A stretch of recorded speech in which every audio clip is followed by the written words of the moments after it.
नमस्कार दोस्तों, चैनल पर नए हैं तो चैनल को सब्सक्राइब कर सकते हैं, वीडियो को लाइक कर सकते हैं और आपको आंसर देने का प्रयास करना है। तो पहला प्रश्न आपके लिए होगा आपकी स्क्रीन के सामने, थोड़ा ऊपर चलेंगे। पहला प्रश्न है, भारतीय संस्कृति का स्वर्ण युग किसे कहा जाता है? ऑप्शन हैं मौर्य काल, राजपूत काल, चोल काल या गुप्त काल। तो राइट आंसर टिक करेंगे ऑप्शन डी गुप्त काल। बहुत ही अच्छा ये प्रश्न है। भारतीय संस्कृति का स्वर्ण युग कहा जाता है गुप्त काल को, इसका ध्यान रखना है।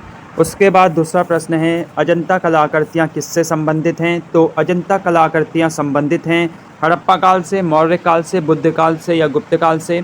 तो राइट आंसर टिक करेंगे, राइट आंसर होगा गुप्त काल, ऑप्शन डी राइट आंसर। उसके बाद बहुत ही अच्छा प्रश्न है, इतिहासकार V.A. स्मिथ ने किसकी विजयों से प्रभावित होकर उसे भारत का नेपोलियन कहकर पुकारा? तो बस आपको इतना ध्यान रखना है कि भारत का नेपोलियन किसे कहा जाता है। तो भारत का नेपोलियन कहा जाता है समुद्रगुप्त को। और आपको ये भी ध्यान में रखना है कि भारत का नेपोलियन समुद्रगुप्त को किसने कहा? तो ये कहा इतिहासकार V.A. स्मिथ ने। इनका नाम आपको याद रखना है, ये इंपॉर्टेंट है। जिस प्रकार आजकल परीक्षाओं में प्रश्न पूछे जा रहे हैं उसी प्रकार के प्रश्न आपके सामने लाए हैं आज हम। प्राचीन काल में कलिंग का महान शासक कौन था? तो कलिंग का महान शासक था अजातशत्रु, बिंदुसार, खारवेल या मयूर शर्मन। तो राइट आंसर आपको बताना है। राइट आंसर है option C Kharavela. Option C को यहाँ करेंगे टिक। बढ़ेंगे आगे। प्रश्न है, भारतीयों के महान रेशम मार्ग यानी सिल्क रूट किसने आरंभ कराया? ऑप्शन है कनिष्क, अशोक, हर्ष या फारियान। तो राइट आंसर टिक करेंगे जल्दी जल्दी। राइट आंसर है Kanishka, option A right answer है। बहुत ही अच्छा ये प्रश्न है। प्रश्न है, भारत में सर्वप्रथम स्वर्ण मुद्राएं किसने चलाई? तो भारत में सबसे पहले स्वर्ण मुद्राएं किसने चलाई? ये बहुत ही इंपॉर्टेंट प्रश्न है। ऑप्शन है कुषाण, इंडो बैक्टेरियन, शक या पल्लव। तो राइट आंसर है ऑप्शन बी, इंडो बैक्टेरियन ने चलाई थी भारत में सबसे पहले स्वर्ण मुद्राएं। तो बहुत ही अच्छा ये प्रश्न है जो एग्जाम में पूछा जाता है। प्रश्न है, सातवाहनों ने पहले स्थानीय अधिकारियों के रूप में काम किया तो किसके अधीन काम किया था? सातवाहनों ने पहले स्थानीय अधिकारियों के रूप में। ऑप्शन है नंदों के अधीन, मौर्यों के अधीन, चोलों के अधीन या चैरों के अधीन। तो राइट आंसर यहाँ टिक करेंगे। आप सोचिए और प्रयास करिए देने का आंसर। तो राइट आंसर होगा ऑप्शन बी, मौर्यों के अधीन। अगर अभी तक आपने वीडियो को लाइक नहीं किया है तो आप वीडियो को ज़रूर लाइक करें। उसके बाद जो प्रश्न है, निम्न में से किस राज्य आदेश में अशोक के व्यक्तिगत नाम का उल्लेख मिलता है? यानी किस राज्य आदेश में अशोक के व्यक्तिगत नाम, अशोक का व्यक्तिगत नाम क्या था? अशोक था।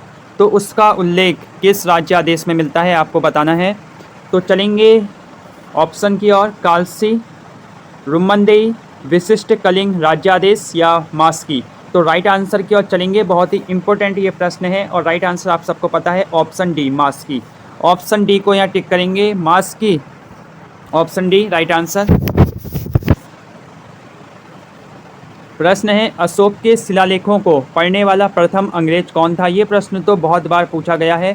अशोक के शिलालेख को पढ़ने वाला प्रथम अंग्रेज कौन था? तो सबको पता है वो प्रथम अंग्रेज कौन था। तो दीजिए आंसर। आंसर है आपका ऑप्शन डी, जेम्स प्रिंसेप। प्रश्न है, कलिंग विजय के उपरांत अशोक महान ने निम्न में से किस धर्म को अंगीकार कर लिया था? तो ये भी सबको पता होगा। राइट आंसर है बौद्ध धर्म। प्रश्न है, गौतम बुद्ध ने अपनी मृत्यु के उपरांत बौद्ध संघ के नेतृत्व के लिए किसे नामित किया? आनंद, महाकश्यप, उपाली या इनमें से किसी को नहीं। तो राइट आंसर आपको बताना है। बहुत ही अच्छा ये प्रश्न है और राइट आंसर है ऑप्शन डी, किसी को नहीं। बहुत से लोग चले गए होंगे आनंद के साथ, लेकिन ऑप्शन है किसी को नहीं। प्रश्न है, निम्न में से किस नगर में प्रथम बौद्ध संगति सभा आयोजित की गई? 5 ऑप्शन हैं, 5 नहीं 4 ऑप्शन है, नालंदा, गया, राजगृह या बोध गया। तो प्रथम बौद्ध संगति हुई थी आपकी ऑप्शन सी, राजगृह में। ऑप्शन सी को यहाँ टिक करेंगे और बढ़ेंगे आगे। प्रश्न है, गौतम बुद्ध ने अपना प्रथम उपदेश कहाँ दिया? तो आपको बताना है गौतम बुद्ध ने अपना प्रथम उपदेश कहाँ दिया था। ये बहुत ही अच्छा प्रश्न है और आपको इसका राइट आंसर देना है कमेंट में। आपने सोच लिया होगा इसका आंसर, तो इसका राइट आंसर है ऑप्शन बी, सारनाथ। सारनाथ की कर्म भूमि में गौतम बुद्ध ने दिया था प्रथम उपदेश। बहुत ही अच्छा ये प्रश्न है। अब कितना अच्छा प्रश्न है, सोहन सभ्यता का केंद्र कहाँ पर है? पूर्वी भारत, दक्षिणी भारत, मध्य भारत या उत्तर पश्चिमी भारत। तो राइट आंसर टिक करेंगे, उत्तर पश्चिम भारत में है सोहन सभ्यता का केंद्र। मोस्ट इंपॉर्टेंट है ये प्रश्न। अच्छा, आपको कमेंट में बताना है कि गौतम बुद्ध ने अपना प्रथम उपदेश कहाँ दिया था। अभी ये प्रश्न रिपीट हुआ है। उसके बाद प्रश्न है, मालविका अग्निमित्र किसकी रचना है? कालिदास की, गौतम बुद्ध की, महावीर की या कनिष्क की? तो राइट आंसर टिक करेंगे कालिदास की। मोस्ट इम्पोर्टेंट ये प्रश्न है। प्रश्न है, संगम युग में युद्ध का प्रमुख कारण क्या था? 4 ऑप्शन है। संगम युग में युद्ध का प्रमुख कारण क्या था? साम्राज्य का विस्तार, पशुओं की चोरी, विद्वानों का पलायन या कृषि योग्य भूमि? आपके पास है 5 सेकंड का समय। बहुत ही अच्छा ये प्रश्न है, आंसर दीजिए। राइट आंसर आपको बताना है और राइट आंसर है आपके सामने ऑप्शन बी, पशुओं की चोरी। चैनल पर नए हैं तो चैनल को ज़रूर सब्सक्राइब करें। प्रश्न है, ऋग्वैदिक युग में प्रचलित लोकप्रिय शासन प्रणाली क्या थी? आपको उस प्रणाली का नाम बताना है जो ऋग्वैदिक युग में प्रचलित थी। ऑप्शन ए है अमीर लोगों द्वारा शासन, गणतंत्र, तानाशाही या इनमें से कोई नहीं? तो राइट आंसर है ऑप्शन बी, गणतंत्र। मोस्ट इम्पोर्टेंट ये प्रश्न है। प्रश्न है, भारत के किस सम्राट ने चीन की सेना को परास्त किया? सबसे ज़्यादा पूछे जाने वाला ये प्रश्न है। Ashoka, Chandragupta, Vikramaditya, option C Kanishka, option D Skandagupta. आपके पास है 5 सेकंड का समय। राइट आंसर है ऑप्शन सी कनिष्क। बहुत ही अच्छा ये प्रश्न है। प्रश्न है, किस शक शासक ने सुदर्शन झील का पुनः निर्माण करवाया या किया? ऑप्शन है रुद्रदमन फर्स्ट, अजातशत्रु, चंद्रगुप्त मौर्य या ऑप्शन डी कनिष्क। 5 सेकंड का समय आपके पास। राइट आंसर है ऑप्शन ए, रुद्रदमन फर्स्ट।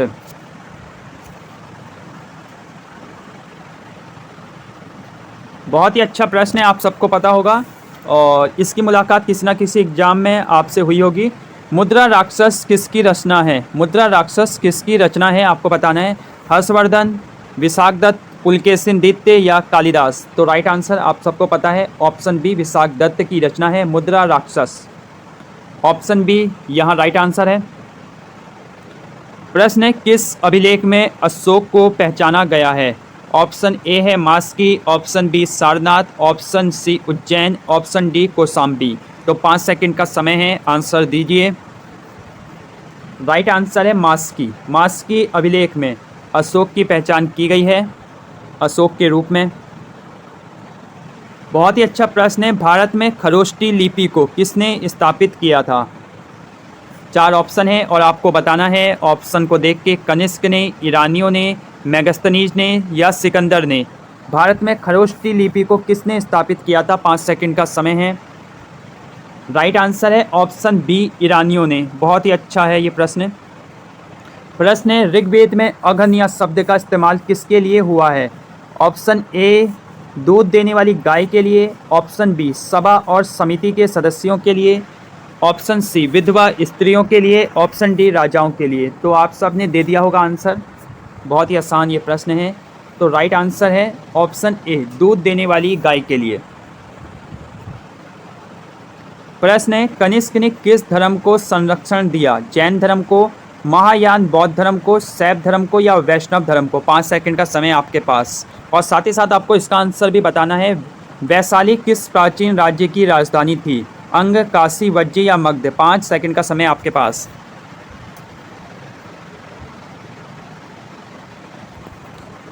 अगर हम बात करें कनिष्क ने किस धर्म को संरक्षण दिया था, तो आप कहेंगे महायान बौद्ध धर्म को। और वैशाली किस प्राचीन राज्य की राजधानी थी? तो राइट आंसर है वज्जी। बहुत ही अच्छा आंसर दिया है आप सब ने। प्रश्न है, विक्रमादित्य की उपाधि किसने ग्रहण की? बहुत ही प्यारा ये प्रश्न है और बहुत बार रिपीट हुआ है और इसका राइट आंसर आप सबको पता है, चंद्रगुप्त द्वितीय। ऑप्शन ए यहाँ करेंगे हम राइट और बढ़ेंगे आगे। प्रथम मौर्य सम्राट चंद्रगुप्त मौर्य के बाद मौर्य शासक कौन बना? बहुत ही अच्छा ये प्रश्न है। अगर आपके कंसेप्ट क्लियर हैं तो आपको पता होगा चंद्रगुप्त मौर्य के बाद कौन बना अगला मौर्य शासक? तो वो था बिंदुसार। ऑप्शन बी यहाँ करेंगे राइट। प्रश्न है, सम्राट अशोक के संरक्षण में कौन सी बौद्ध संगति संपन्न हुई? तो सम्राट अशोक के समय में कौन सी बौद्ध संगति संपन्न हुई? बहुत ही अच्छा और बहुत ही प्यारा ये प्रश्न है। तो राइट आंसर है तीसरी बौद्ध संगति। चतुर्थ बौद्ध संगति की बात करें तो ये कनिष्क के शासनकाल में हुई थी और दूसरी बौद्ध संगति हुई थी कालाशोक के शासनकाल में। अब आपको बताना है कि प्रथम बौद्ध संगति किसके शासनकाल में हुई। इसका आंसर आपको कमेंट करना है और आप ज़रूर कमेंट करेंगे। अब 2 प्रश्न हैं। गौतम बुद्ध का मूल नाम क्या था, यानी गौतम बुद्ध का असली नाम क्या था, और प्रसिद्ध कांस्य नर्तकी किस स्थान से प्राप्त हुई है। तो दोनों प्रश्नों के आंसर देखेंगे। पहले प्रश्न का आंसर होगा गौतम बुद्ध का मूल नाम था सिद्धार्थ, और प्रसिद्ध कांस्य नर्तकी की जो मूर्ति मिल रखी है वो मिली है आपकी मोहनजोदड़ो से, ऑप्शन डी। कितना अच्छा ये प्रश्न है। सिंहली बौद्ध ग्रंथ दीपवंश तथा महावंश के अनुसार अशोक ने अपने कितने भाइयों की हत्या कर राज सिंहासन प्राप्त किया था। तो यहाँ अगर हम बात करें सिंहली बौद्ध ग्रंथ और दीपवंश तथा महावंश के अनुसार अशोक ने अपने 99 भाइयों की हत्या कर राज सिंहासन प्राप्त किया था। प्रश्न है, घनानंद नंदवंश का अंतिम राजा था। इसके काल में भारत पर किस यूनानी शासक ने आक्रमण किया। तो बहुत ही अच्छा प्रश्न है। जब घनानंद नंदवंश का राजा था यानी अंतिम राजा था, तो उस समय किस यूनानी शासक ने भारत में आक्रमण किया था। अरस्तु, सुकरात, मेगास्थनीज या सिकंदर। तो बहुत ही अच्छे ये प्रश्न है। देखिए इसमें कितने आसान ऑप्शन हैं। अरस्तु तो हो नहीं सकता है, क्योंकि अरस्तु युद्ध कहाँ करेगा, सुकरात भी कहाँ युद्ध करेगा, मेगास्थनीज भी युद्ध नहीं करता था। तो ऑप्शन के हिसाब से राइट आंसर है सिकंदर। कभी कभी बहुत अच्छे ऑप्शन मिल जाते हैं, पता ही नहीं लगता है उनमें।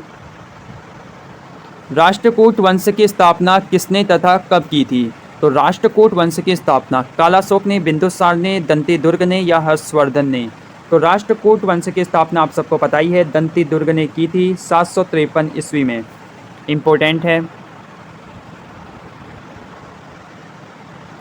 प्रश्न है, एलोरा की गुफाओं में ब्राह्मण, बौद्ध, जैन मंदिरों, विहारों तथा चैत्यों का निर्माण किस वंश के शासनकाल में हुआ। पल्लव वंश, चोल वंश, चालुक्य वंश या राष्ट्रकूट वंश। एलोरा की गुफाओं में ब्राह्मण, बौद्ध तथा जैन मंदिरों, विहारों तथा चैत्यों का निर्माण किस वंश के शासनकाल में हुआ। जल्दी जल्दी आंसर करिए। आंसर है आपका ऑप्शन डी, राष्ट्रकूट वंश, जिसकी स्थापना की थी दंती दुर्ग ने। प्रश्न है, सती प्रथा में अभिलेख्य साक्ष्य कहाँ से मिलता है, यानी जो सती प्रथा का अभिलेख्य साक्ष्य है वो हमें कहाँ से मिलता है। 4 ऑप्शन हैं बड़े बड़े, इसलिए हम चलेंगे एक छोटे से ऑप्शन के पास, और राइट आंसर होगा 510 ईस्वी में भानुगुप्त का ऐरण अभिलेख, जहाँ से हमें मिलता है सती प्रथा के संबंध में साक्ष्य, यानी ऑप्शन सी है राइट आंसर। कुमार संभवम में किसके जन्म की कथा वर्णित है। तो बहुत ही अच्छा प्रश्न है। कुमार संभवम में किसके जन्म की कथा वर्णित है। चंद्रगुप्त प्रथम, कार्तिकेय, कुमारगुप्त या चंद्रगुप्त विक्रमादित्य। 4 ऑप्शन है, राइट आंसर टिक करना है। तो राइट आंसर की ओर चलेंगे। राइट आंसर है कार्तिकेय। इम्पोर्टेंट है। प्राचीन भाषा शास्त्र का सर्वाधिक प्राचीन ग्रंथ कौन सा है। तो बताइए प्राचीन भाषा शास्त्र का सर्वाधिक प्राचीन ग्रंथ कौन सा है। ऋग्वेद, महाभारत, अष्टाध्यायी या रामायण। तो बहुत से लोग चले गए होंगे ऋग्वेद के साथ, लेकिन ऋग्वेद है गलत। तो आपको बताना है राइट आंसर। राइट आंसर है प्राचीन भाष्य शास्त्र का सर्वाधिक प्राचीन ग्रंथ है अष्टाध्यायी। अब आपको बताना है कि अष्टाध्यायी की रचना किसने की थी, एग्जाम में पूछा जाता है। बाकी मिलते हैं अगली वीडियो में अन्य प्रश्नों के साथ। नमस्कार, बने रहिए चैनल के साथ।